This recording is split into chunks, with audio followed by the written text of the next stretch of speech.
લવાડ ગામમાં એક વસ્તુ જોવા કે આપણે રાષ્ટ્રીય રક્ષા યુનિવર્સિટી આવેલી છે, બરાબર છે. અને જે રાષ્ટ્રીય રક્ષા યુનિવર્સિટી બનાવવા માટે ગામે 1000 વીઘા જગ્યા ફાળવેલી છે ભાઈ. કેટલી? 1000 વીઘા.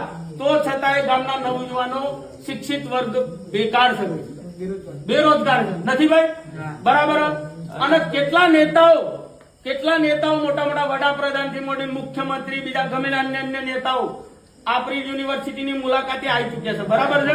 કોઈએ આપણા ગામની ક્યારે ભલામણ કરી નથી. પણ પહેલા આનંદીબેન પટેલ જે આપણા મુખ્યમંત્રી હતા, જે પહેલા રહી ચુક્યા છે, બસ એ જ એક નેતા એવા હતા કે જેમને રાષ્ટ્રીય રક્ષા યુનિવર્સિટીની જયારે મુલાકાત લીધી ને ત્યારે એમને કીધું હતું કે ભાઈ લવાડ ગામનો વિકાસ કરજો.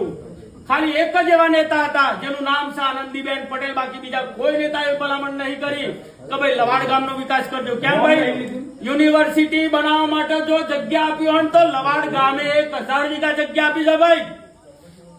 અને આ મુદ્દા ઉપર આનંદીબેને જે વાત કરી કે ભાઈ લવાડ ગામનો વિકાસ કરજો, એ બીજા કોઈ નેતાએ નથી કરી. એટલે ખરેખર હું તો ગામ વતી અને ગામના સમસ્ત યુવાન પબ્લિક અને જાગૃત યુવાનો વતી આનંદીબેન નો ખૂબ ખૂબ આભાર માનું છું ભાઈ, બરાબર છે.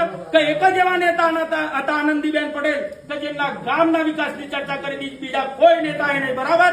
એટલે બોલાય એકવાર આનંદીબેન જિંદાબાદ, આનંદીબેન જિંદાબાદ, બરાબર. અને